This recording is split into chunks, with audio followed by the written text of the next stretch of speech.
Nah, ngomongin studi kosmologi nih, Bogi kan kemarin, bukan kemarin sih, sampai saat ini udah publish di berbagai macam jurnal, baik proceeding atau conference paper, dan juga di jurnal-jurnal yang terkenal kan. Contohnya satu Physical Review D, yang di situ citasinya udah 30. Keren banget. Nah, ini ada satu yang namanya Comment on Gauss-Bennett Inflation. Nah, saya pas baca itu tuh, oh ada inflasi nih. Karena saya suka baca apa jurnal, bukan jurnal sih, berita-berita ekonomi kan, inflasi mikirnya, waduh, gawat nih gitu kan. Nah, terus saya coba baca papernya Bogi kemarin, baca abstraknya saya langsung mikir, ah ini maksudnya apa ya? Nah, terus pas baca di main text-nya, di situ disebut berbagai macam teori-teori yang mungkin orang juga familiar, seperti string teori. Familiar dalam artian istilahnya, mungkin teorinya juga nggak ngerti. Ya. Nah, di papernya Bogi itu inflation di sini tuh maksudnya apa sih? Apakah itu penggelembungan alam semesta atau gimana? Nah, jadi sebenarnya kalau kita bicara inflation, kita bicara tentang bagaimana alam semesta itu digambarkan oleh Mhm. kosmologis. Jadi alam semesta itu digambarkan oleh kosmologis itu istilahnya berangkatnya kan harus jelas ya. Maksudnya berangkat tuh begini. Karena kita nggak bisa mengamati dari luar alam semesta. Jadi kalau misalnya ini MOS ya, Oh iya, kita iya. bisa amati MOS itu dari luar MOS tersebut. Tapi kalau kita Mhm. mengamati alam semesta nggak bisa. Iya, iya, iya. Ya, kita keluar bumi aja mentok-mentok ke bulan. Ya, Iya, ini iya. sekarang ya mentok-mentoknya ke bulan itu pun kalau benar ya. Tapi mudah-mudahan ya namanya banyak konspirasi. Tapi itu kalau itu benar mentok-mentoknya ke bulan manusia. Artinya kita nggak bisa lihat alam semesta itu kayak apa. Dan kalau Mhm. kita sebut alam semesta punya batas, nggak bisa, nggak bukan sesuatu hal yang Iya, iya. valid dan juga sesuatu yang bukan yang hal yang valid. Makanya pertama kali kosmologi belajar itu lewat prinsip kosmologi, di Mhm. mana alam semesta itu secara dasar itu, secara background itu homogen dan isotropik. Oh iya, iya, iya. Nah, di homogen dan isotropik artinya dia berkembang tapi dengan kenampakan yang selalu sama di setiap titik. Jadi kalau homogen itu kan misalnya di tempat manapun Iya. dia densitasnya sama. Mhm. Isotropik itu kalau kita mengamati di arah manapun itu dia harusnya sama. Sama. Iya, iya. Nah ya, nah tapi Kalau kan ya, tapi kan ya, lanjutin aja, Bob. ya. Nah waktu kemudian Hubble ya, Mhm. Edwin Hubble itu menemukan pada saat itu pengamatan terkait dengan benda langit bahwa dia menemukan fakta bahwa kecepatan dua benda langit menjauhi satu sama lain Iya, itu sebanding dengan jaraknya mereka berdua. jaraknya Jadi mereka berdua. semakin jauh jarak dua benda langit, semakin Mhm. cepat mereka saling menjauh satu sama lain. Aha. Nah, artinya dari satu titik, dari satu kondisi menuju kondisi ke depan yang istilah kita sebut perpanjang waktu T0 kemudian T misalnya lebih dari 0, T positif, itu ada sesuatu Ya. yang mengembang. Nah, makanya pada saat Oh kita iya, belajar iya. tentang kosmologi, ruang dan waktu itu mengembang secara ruang ya, Iya. melewati benang waktu atau sungai waktu dengan faktor skala A. Oh, Oh, jadi jadi sebenarnya ada skala mhm. ya. Kalau kalau di kehidupan sehari-hari kan faktor skala itu kan misalnya volume gitu kan. Kalau Ya, kalau di galaksi itu A itu ya sebagai iya, pengganti jadi volume. sebagai ya, jadi istilahnya A itu rasio sih sebenarnya. Jadi istilahnya misalnya kita punya penggaris 30 cm lah. Ada Mhm. 1 cm lah, 1 meter lah ya, 1 meter. Ya, ya kalau kita Ya, ngukur di suatu tempat, ya 1 meter segitu. Tapi kalau ruangnya, ya. penggarisnya yang kita penggaris atau alat ukur itu yang mengembang, Mhm. dia panjangnya secara real, physical, itu lebih panjang kan? Iya, iya, iya, iya. Ya, tapi aslinya itu tetap 1 meter di alam semesta Hmm, T iya, iya, positif. iya, iya. Jadi artinya karena ruangnya yang membesar, maka physical distance-nya jadi kayak Physical distance. jarak Ya. realnya itu jadi itu physical distancing ya sekarang ini. Lagi Jadi populer sih. jarak realnya itu berubah Mhm. besarnya. Nah, rasio dari jarak real yang di T lebih dari 0 ke T Mhm. sebelumnya itu adalah faktor skala. Oh, jadi itu faktor skala A itu berarti tergantung sama T ya, tergantung Iya, sama waktu ya. tergantung dari T. Itu sebagai Jadi fungsi waktu ya. sebagai fungsi waktu. Nah, artinya, nah, kenapa bukan fungsi ruang? Ya karena kita pandang alam semesta itu isotropik. Iya, iya, ruangnya. Artinya di mana-mana kan sama harusnya. Iya, iya. Nah, sebenarnya ini juga ada model kosmologi lain juga yang dia tuh tidak isotropik. Jadi hanya tuh berubah terhadap ruang. Tapi ya itu hanya model yang ada saja. Hmm. Itu ada istilahnya perpanjangan model. Nah, berhubungan dengan tadi mungkin saya jawab sekalian inflasi. Ya, inflasi itu adalah ketika pada saat T kita sebut TA ya, T0 dengan T1. T1 itu lebih besar dibanding T0. Dia itu mengalami faktor skalanya itu berkembang dengan sangat cepat ya. dengan sangat besar ya. Jadi hanya sangat besar pada waktu yang sempit. Oh, istilahnya kayak bom berarti ya. Kalau di Iya, reaksi kimia itu kan reaksi pembentukan gas secara cepat di waktu yang sangat sempit itu kan ledakan sebetulnya. Ledakan. Nah, ya makanya yang mencetuskan tentang influence dari kosmologi itu ada beberapa orang sebenarnya, tapi yang cukup terkenal itu sebenarnya ada dua, Starobinsky dari Rusia sama Alan Guth yang sekarang masih hidup sebenarnya di MIT. Ya, MIT di video ada banyak video kuliah dari beliau tentang hal ini. Dia bilang di satu kuliahnya ya, menurut Alan Guth, fisikawan dari MIT itu, pencetus inflasi adalah kalau kenal istilah Big Bang, ya bang-nya itu ya inflasi itu. Oh, iya. Jadi kalau sebenarnya gini, kalau misalnya kita sebut the Big Bang Theory, itu sebenarnya adalah ketika alam semesta terbentuk, lalu dia mengembang sehingga akhirnya energinya menurun. Nah, itulah the Big Bang Theory. Oh, iya. Tapi, jadi Big Bang itu Bang-nya kan inflasi ya kan? Ya bisa disebut seperti itulah. Sebetulnya Bang-nya itu skalanya seberapa sih? Seberapa sempit waktunya? Apa range? Apa sih skala waktunya gitu? Nah, sekali lagi nih, namanya inflasi itu sebenarnya spekulasi. Spekulasi itu karena yang bisa diamati sampai sekarang itu muncul pertanyaan kalau misalnya dihubungkan dengan teori dari kosmologi yang standar. Iya. Ya. Jadi ada beberapa pertanyaan yang muncul, problem mungkin nanti kita bisa bahas. Nah, sehingga setelah kemudian direvisi untuk menjawab, jadi sebenarnya ini teori yang dicetuskan proposal sebenarnya, educated guess lah, bahwa inflasi terjadi ya kalau dihitung secara ya dihitung benar-benar ya, kira-kira dia cuma terjadi di range 10 pangkat minus 35 second. Jadi waduh, itu ini banget ya. Ya, dan dia mengembang sekitar 10 pangkat 30 kali lipat dari sebelumnya. Wah, gila. Nah, ini apa yang istimewa dari ini coba? 10 pangkat 30 itu berarti nolnya ada 30. Nolnya ada 30, betul. Terus 10 pangkat minus 35 tadi ya?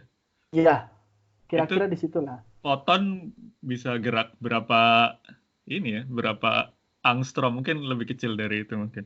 Nah, berarti itulah kenapa waktunya sangat singkat, terus ngembangnya gede banget. Ya, emang beneran Big Bang sih ya. Ya, itulah kenapa istilahnya ada pertanyaan waktu itu, kok kalau alam semesta mengembang dengan kencang gitu, maksudnya apakah kemudian dia bisa mengalahkan kecepatan cahaya?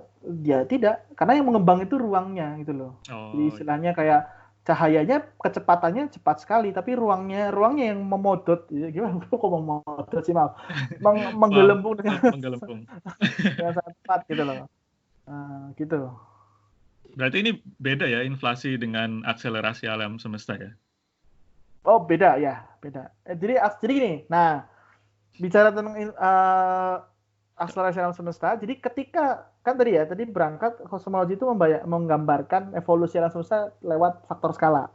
Nah, ketika kita kan yang bisa diamati sampai sekarang itu sekarang ada yang namanya materi. Materi itu kayak baryon, foton, nanti kemudian galaksi segala macam. Lalu ada foton, neutrino yang punya kecepatan yang dia tidak punya massa. Iya, neutrino. Jadi istilahnya sebagian besar kalau kita bisa lihat kan penyusun alam semesta itu ya benda yang bermassa sama benda yang tidak bermassa. Nah, benda yang bermassa dan benda tidak bermassa ini dia punya waktu kapan dia kemudian mendominasi alam semesta ini. Jadi awalnya radiasi atau benda tidak bermassa itu mendominasi alam semesta, lalu kemudian benda bermassa, kemudian sampai sekarang dipercaya dark energy yang mendominasi alam semesta ini. Oh gitu. Jadi jika karakteristik dari karakteristik dari 3 konstituen itu tuh kemudian membuat persamaannya itu istilahnya solusi dari persamaan Einstein. Kalau kita tinjau 3 istilahnya karakteristik dari 3 konstituen itu ya secara dasar dia akan menyebabkan adanya percepatan. Nah, percepatan itu sebenarnya kalau kita belajar kosmologi kita akan belajar semua skenario sih, Rip. Iya, Kita iya. akan belajar semua skenario. Tapi kemudian setelah ditemukan yang Nobel 2011 waktu itu soal permuter yang Brian Smith Heeh. sama Adam Riess Itu Big yang Bang ya? mereka menemukan tentang ini dark energy yang Oh, oke. supernova itu yang waktu itu cukup gempar ya. Kemudian ya alam semesta mengembang dengan percepatan positif Hmm. Ya, dan itu itu. Tapi itu diamati oleh Hubble itu tadi ya? ya salah satunya. Nah, itu berbeda dengan inflasi ini. Inflasi itu terjadi di Di pada saat antara, alam semesta itu masih umurnya sangat muda, 10 pangkat oh, j- 3 jadi 5. lihat timelinenya, berarti waktu alam semesta masih sangat kecil dimensinya, mungkin dimensi relatif ya mungkin. Maksudnya energi masih ngumpul di satu titik, temperaturnya tinggi, segala macam, terus dia Big Bang, itu pas inflasinya berarti. Kemudian accelerating universe gitu kan. Ya, Jadi tapi timelinenya alam uh, semesta ngumpul di satu titik, inflasi, kemudian accelerating universe. Bener nggak itu? tapi sebenarnya sebelum inflasi juga kan kita nggak tahu ya, lebih nggak tahu lagi ya itu ada apa. Kalau yang ditemukan sama Hawking terkait dengan ya itu ya, karena Hawking itu kan menemukan apa yang terjadi singularitas ketika dia Mhm, energi itu terkungkung pada suatu hal yang sempit dan karena artinya mhm, medan gravitasinya sangat kuat karena kan mhm. semua Yang di massa black hole itu seluruh ya? energi ya black hole, maka kalau kita reverse waktunya ke belakang harusnya dia terjadi ledakan. Nah, bisa jadi ledakannya emang dua kali. Ledakan pertama itu Big Bang yang asli Big Bang itu adalah Mhm, saat ketika kemudian energinya bisa membuat alam semesta mengembang. Nah, Bang mhm. yang kedua ya membuat alam semestanya menggembung. Menggembung. Ya, Hmm, jadi bedanya antara Big Bang yang di awal alam semesta pada saat itu ya ketika energinya tuh kecil ini ya, seeds, kita masukin mhm. energi segede itu, terus kan Terus dia kemudian dia osilasi, terus dia besar sehingga alam meletus, semesta mulai pecah. Ya. pecah, sehingga alam semesta mulai mengembang. Kemudian di suatu titik saat itu terjadi juga inflasi gitu loh. Mhm. Nah, Nah, kalau itu oh ya, itu ya. lanjutin aja, Bob. Ya itu yang inflasi itu juga sebenarnya educated guess kalau saya bilang. Jadi kayak Mhm.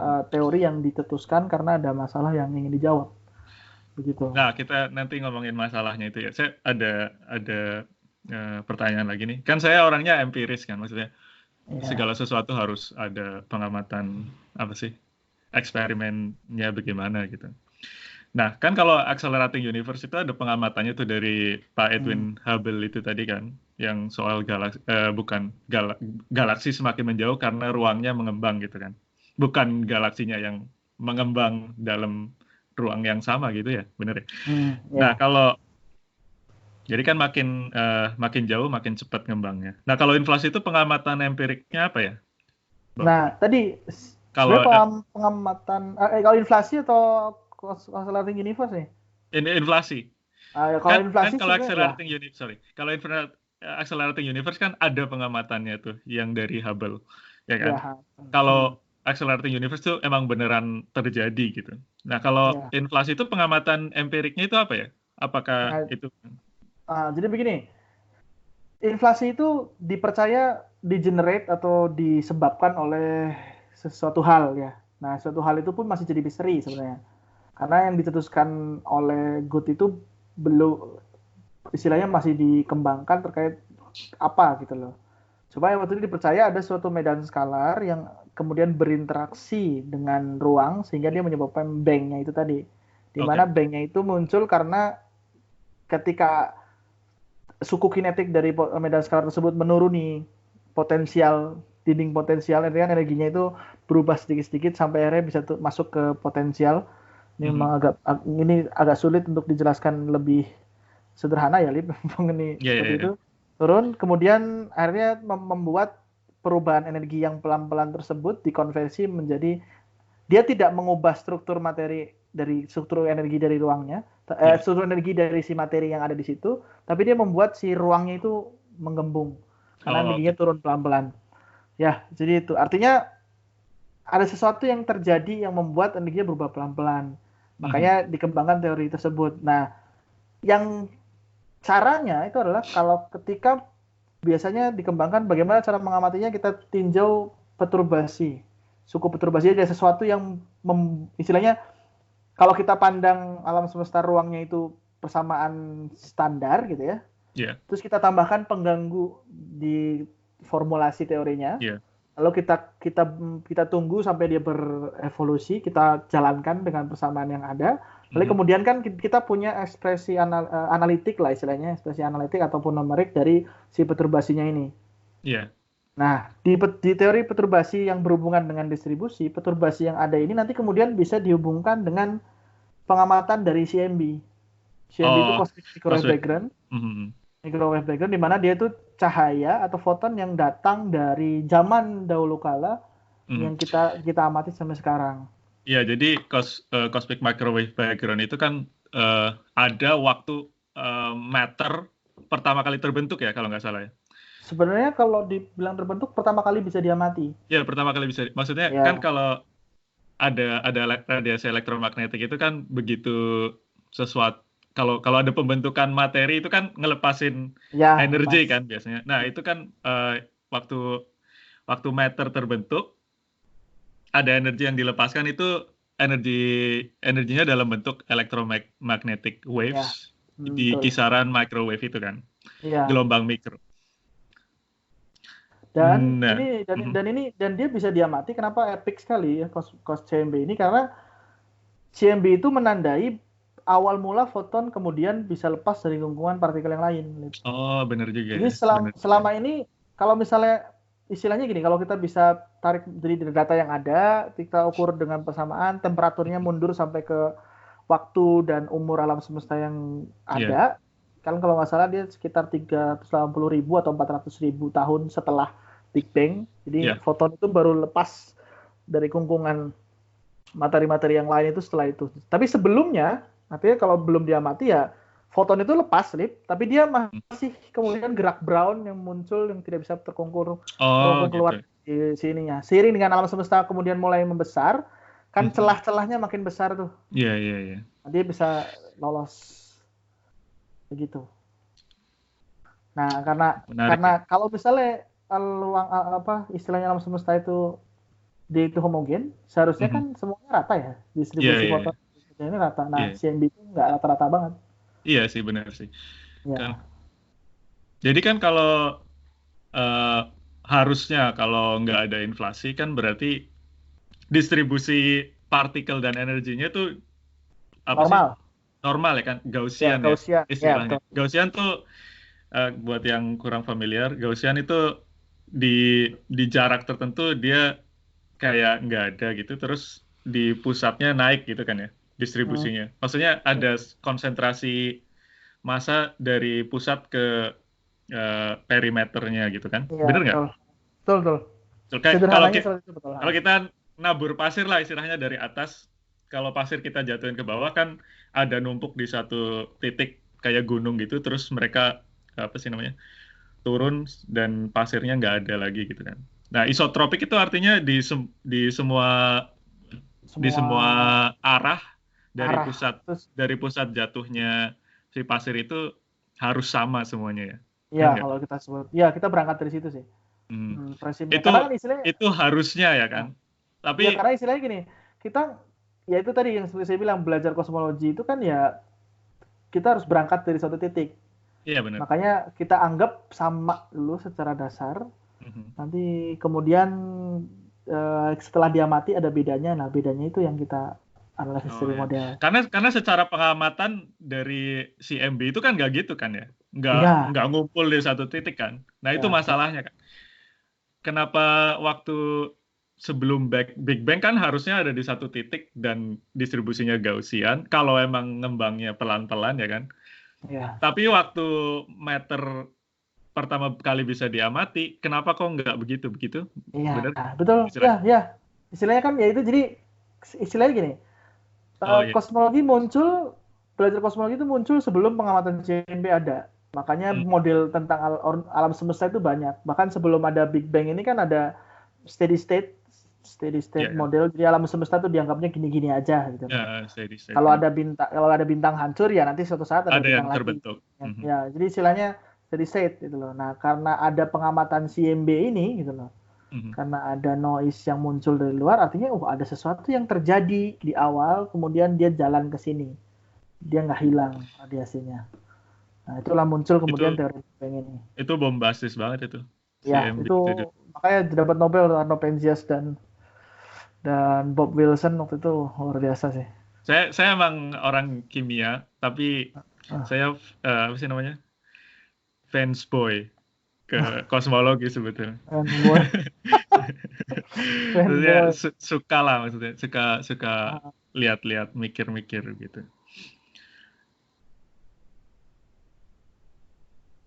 Jadi teori si inflasi itu benar-benar apa? Murni teoritik ya, Bang? ya, kalau sejauh ini teori teoretik spekulasi. Bahkan ada juga sekarang beberapa kosmologis ya, beberapa orang yang bekerja di bidang ini juga mencoba mencari peristiwa Hmm. inflasi yang lewat jalur yang lain gitu.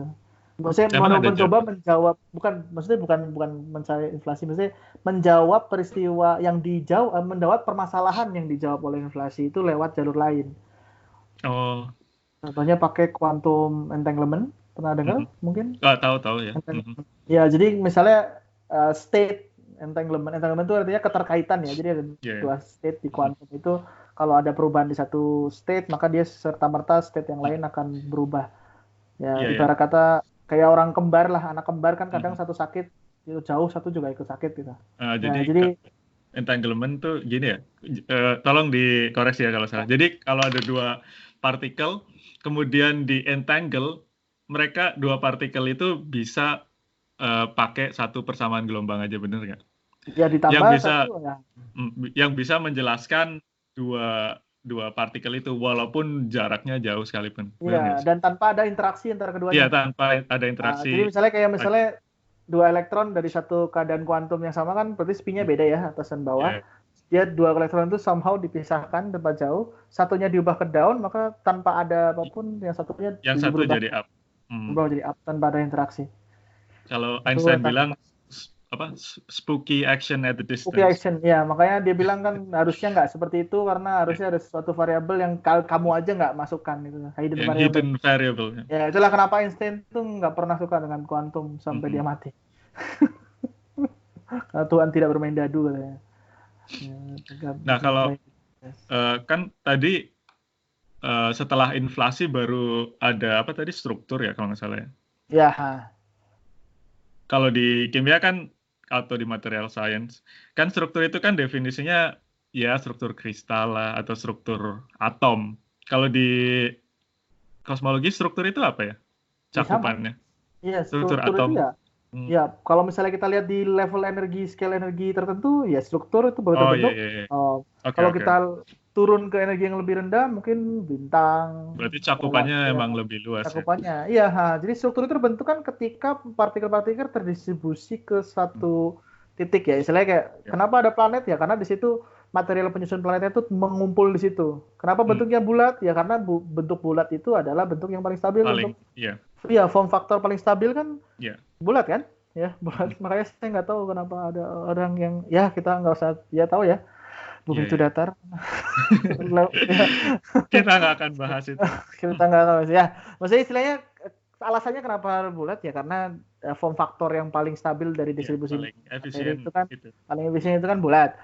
Ya artinya karena ada struktur ya artinya pada saat tingkat energi seperti itu pada awalnya terbentuk dari sesuatu yang nggak homogen kan, nantinya kalau dia berkembangnya homogen ya udah pasti nggak akan ada struktur gitu loh.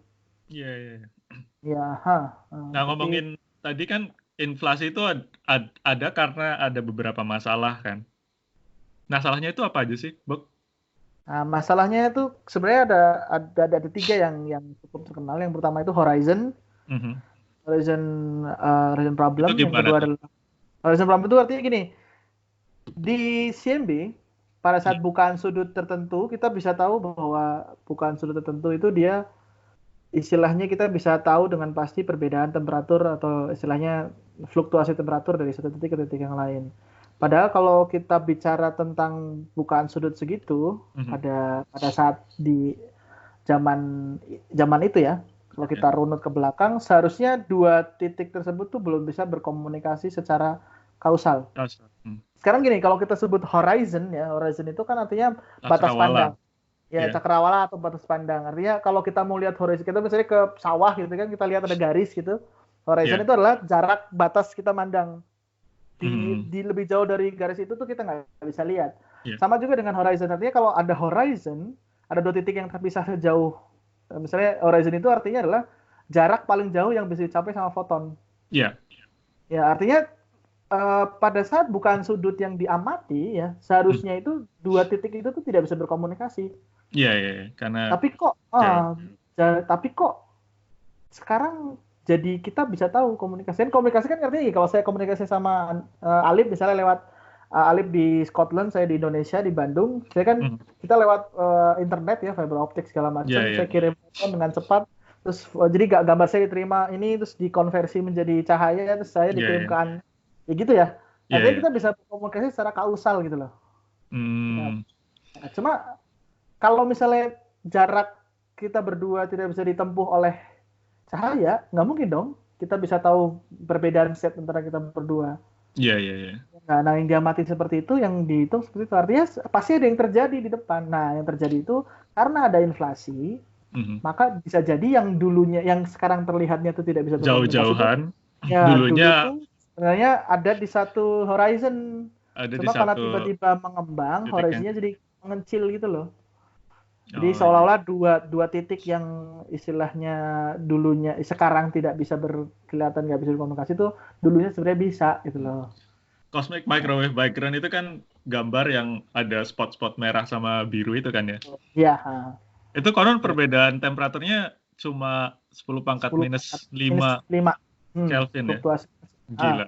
kecil. Dan ini ini Kecil ini banget. masih foton, Lip. Ini masih Oh, foton. foton ya. Iya sih. Kalau kita berhasil menangkap radiasi neutrino, ya makanya kan Oh, kalau iya, iya, misalnya iya. di Jepang kan kalau dengar Kamiokande atau apa itu terkait dengan Iya, iya. deteksi neutrino yang satu bukit diubah untuk bisa deteksi neutrino. Iya, neutrino detector itu yang apa sih? Yang dindingnya ada semuanya ada kamera terus diisi sama air itu kan?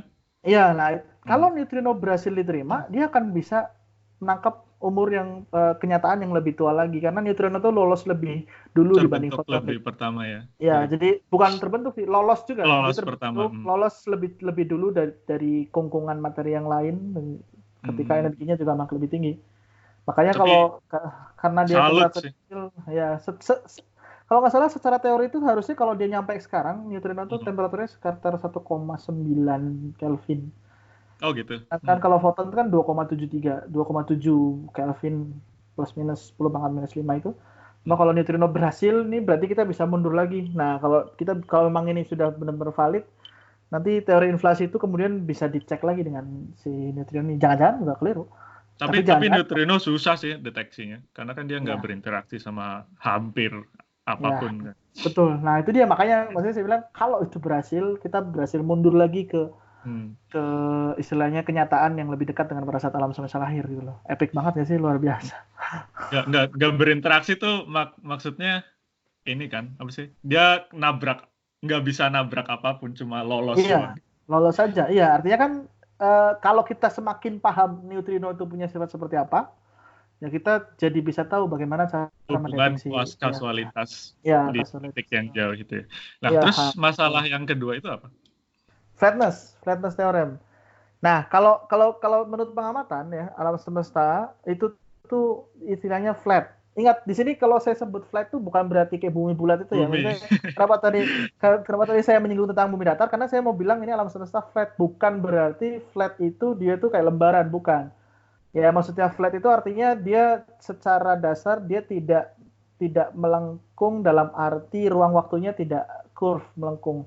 Kurvatur artinya istilahnya kalau kita mengukur sudut segitiga di alam semesta itu dia jumlah sudutnya itu dekat-dekat 180 derajat lah.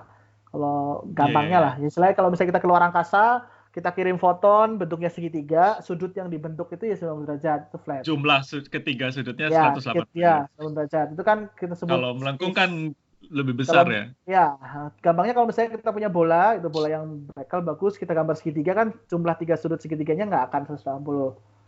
Ya itu artinya melengkung. Nah kalau alam semesta itu flat. Nah walau dalam waktu zaman dulu alam semesta baru terbentuk, Harusnya proporsi materi melengkung. proporsi materi pengisi bisa bikin alam semesta melengkung karena kan dia Iya, karena materi besarnya. ada di satu titik. Ya, tapi sekarang kenapa tiba-tiba jadi datar? Dari pengamatan CMB itu tadi ya. Iya, di pengetahuan sipil itu. Jawabnya dengan inflasi, saat dia melengkung, alam semestanya tuh ruangnya membuat ruangnya tuh membesar dengan sangat besar. Jadi seolah-olah tuh eh, kungkungan dari materi yang ada itu tidak cukup untuk mempengaruhi si kurvatur dari alam semesta. Oh Ya, iya. gampangnya istilahnya kan dia dense slip Iya materinya ya. penyusunnya dense. Tapi kalau ruangnya besar sekali, yang dense itu seolah-olah tidak Tidak apa sih namanya? Kerasa gitu ya. nggak kerasa. Makanya itu disebut masalah flatness. Kalau enggak ya harus jawab kan kenapa sekarang flat gitu loh. Iya, iya, Kenapa? iya. Kalau dulu kalau misalnya sekarang flat ya harusnya dulu juga cukup flat dong, tapi Iya, dulu iya. nggak Tapi bisa enggak. disebut flat. Iya. Berarti ada Nah, sesuatu yang terjadi. ada satu makanya dicetuskan Inflasi inflasi. itu. Nah, kemudian Ya. yang masalah yang ketiga apa? Monopol Nah, itu di sini tuh terkait dengan magnetic monopol. keberlimpahan. Ya, keberlimpahannya. Harusnya kan gini, kalau sekarang kan kita amati keberlimpahan monopol itu kan sedikit ya, nggak ada bahkan. Jadi kalau kita hitung secara teoretik itu harusnya kita punya keberlimpahan monopol di setiap neutron. Jadi kan sebenarnya medan Oh, gitu. magnetik, zat magnetik itu kan bisa muncul dari elektron ya. Karena elektron Iya, iya, bergerak, dia bisa. akan menghasilkan medan magnetik. Karena kan kalau kita belajar pesan Maxwell. Atau Tapi elektron saya kita atau temukan proton spin. ya Spin proton dari spin sama ya proton atau elektron sama kan yang penting kalau dia berputar proton spin atau ya juga sama. spin. Ya sama. Nah, tapi medan magnet itu yang teramatit itu selalu dalam bentuknya dipol. Iya, selalu dipol, selalu utara selatan. Kalau kita Ya, kalau kita punya magnet sebesar ya, bolpen ini kan, kalau kita bagi dua, hasilnya tetap utara selatan kan, cuma ada ya, dua. ya Sampai ke karena tingkat atom juga kita ya selalu mengamati dipol kan. karena Bahkan bahkan kalau kita sampai ke tingkat quark itu ada utara selatan nggak sih? Loh, iya sama. ada ya, sama ya. Mungkin ada ya sih kalau saya belum terlalu paham. Kan kalau up sama down quark itu kan muatan spinnya kan ada 2/3 sama 1/3 kan. Iya, 23 sama 1/3 betul.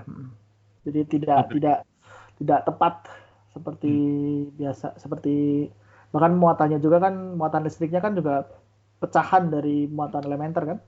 Nah ya maksudnya artinya hasilnya gini, secara sederhana istilahnya ketika interaksi energinya yang membuat si monopol magnetik itu terpisah ya, itu tuh belum terjadi, alam semestanya sudah mengembang duluan. Artinya tingkat energinya kemudian turun kan tiba-tiba. Iya. Terus sehingga si monopol magnetiknya tidak sempat untuk terbentuk. Oh, Tidak gitu. sempat terbentuk semua, jadi keberlimpahannya itu kurang gitu loh. Terlalu ya, jadi artinya makanya kalau kita berhasil menemukan monopol magnetik, maka kita berhasil menemukan level energi tertentu. Oh iya. Karena Soalnya apa sih namanya? Muatan elektronik kan udah bisa dipisahkan kan. Ya, dipisahkan. Masa. Nah, ini yang sebetulnya yang rada ngeri sih kalau menurut saya sih. Kan terlalu banyak persamaan gaya yang mirip banget gitu. Misal gravitasi kan ada massa kali massa dibagi R kuadrat kan, jarak antara keduanya kuadrat dikali suatu konstanta. Nah, kemudian ada gaya apa sih, tolak menolak tarik menarik dari elektronik juga sama kan, muatan elektronik 1 kali elektronik 2 dibagi R kuadrat juga. Magnet juga. Iya, R kuadrat juga. Nah, itu rada mencurigakan ya sebetulnya. Iya, makanya sebenarnya kalau kita sebut kenapa monopol magnetik secara teoretik ada ya, bisa ada sih kalau menurut saya, karena kan listrik dan magnet itu kan istilahnya jadi satu-kesatuan ya. Pasti kan ada listrik, ada magnet, ada listrik. Istilahnya dia satu kesatuan. Kalau satunya ada monopolnya, ya secara logik dasar harusnya yang satu ada monopolnya gitu loh. Ya, bahkan kalau gelombang elektromagnetik kan flux magnet dan flux elektrik saling mengadakan. Iya, ya kan? Jadi ya istilahnya soalnya gini, ini akan jadi penting, akan jadi bagus kalau ini berhasil ditemukan ya, Lip, ya, karena ke ini sisi material kan, kalau kita sekarang bicaranya elektron.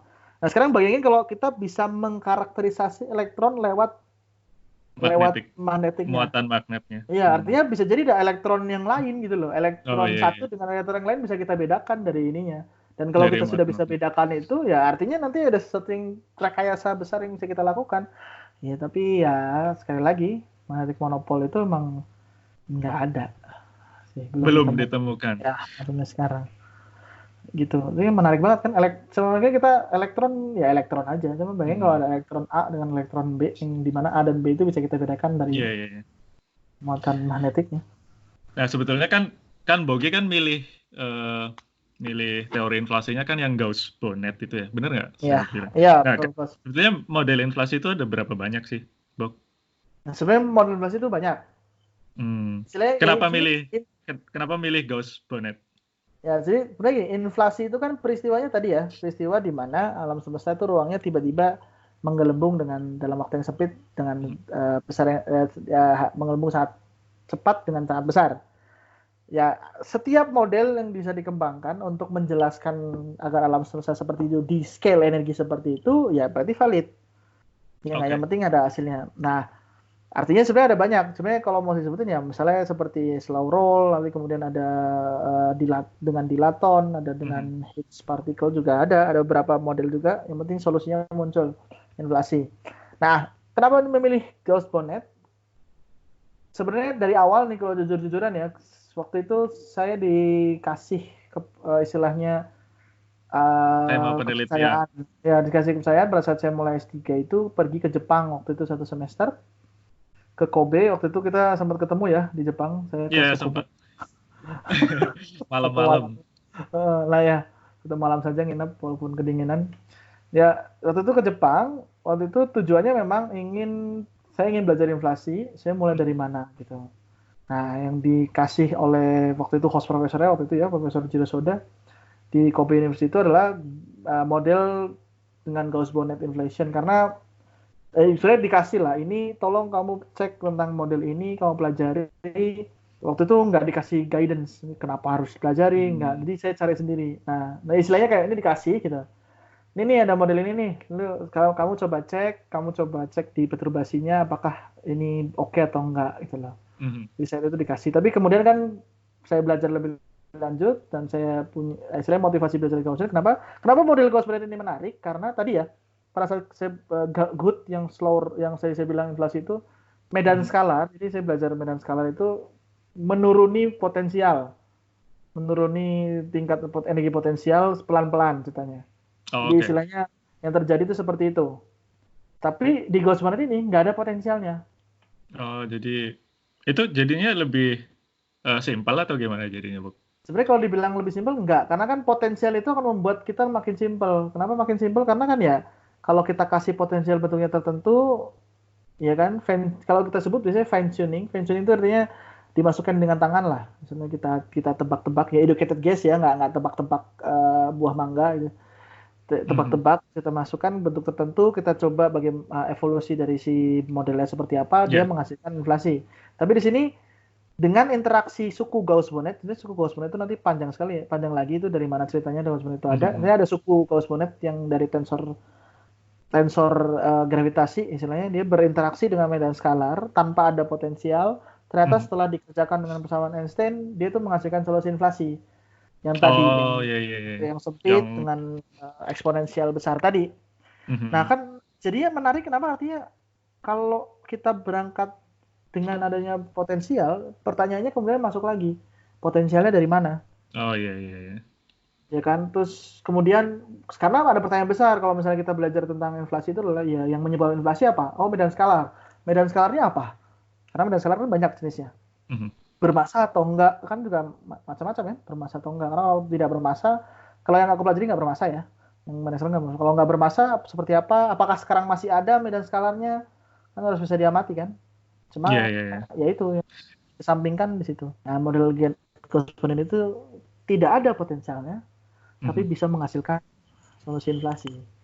Mantap, Itu kenapa mantap. pelajari.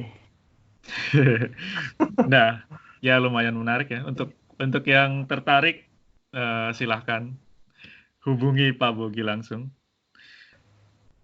belajar di Ya, fisika. ya, analogi gini lah, istilahnya kalau kita pengen dua orang berinteraksi sehingga Aha. menghasilkan sesuatu, itu nggak perlu ada aturan gitu loh. Iya, iya, iya. Jadi potensial itu seperti aturan lah. Jadi istilahnya kayak dua orang dipertemukan di suatu kotak rumah. Terus mereka berdua agar mereka berinteraksi sesuai yang kita inginkan, kita kasih aturan sehingga mereka berinteraksi. Itu namanya mengasih potensial. Jadi kalau di Gauss Bonnet nggak usah ada Nggak ada aturan atau aturan, gimana? nah mereka secara natural tuh mengembangkan aturan itu sendiri Oh, sehingga oke. sesuai yang kita inginkan. Itu mungkin analogi paling enak kali ya. Nah, Hmm. ya, ya, gitu. Nah, ngomongin soal 4 gaya intrinsik fisika itu tadi, berarti kalau waktu sebelum inflasi itu kan empat-empatnya itu masih melebur jadi satu berarti ya? Iya, bisa jadi. Nah, itulah kenapa harus ada cuma gimana sih ngomongnya? Harus ada satu hukum fisika yang berlaku untuk semuanya gitu kan? Ya, Itu betul. seperti tujuan akhirnya. Iya, fisika teoretik. Theoretical physics, finding theory of everything. Mantap, mantap. Percakapan yang cukup menarik, Bob. Iya, ini 1 jam Dan bagaimana nanti ya? nggak apa-apa lah. Ngaco. Dibagi dua mungkin. Ngomongin interstellarnya sendiri, terus ini yang Iya, nanti. nanti mungkin kalau yang mau edit nanti kok ya, kayak wis Ya, rampung Buk, udah. ditutup dulu aja. Ditutup dulu. Iya, Terima kasih untuk yang mendengarkan. Kalau ada, kalau enggak ya nanti kita dengerin sendirilah iya. berdua. Oke. Sampai Ya, jumpa. intinya Terima kasih. begini Dah. yo, ada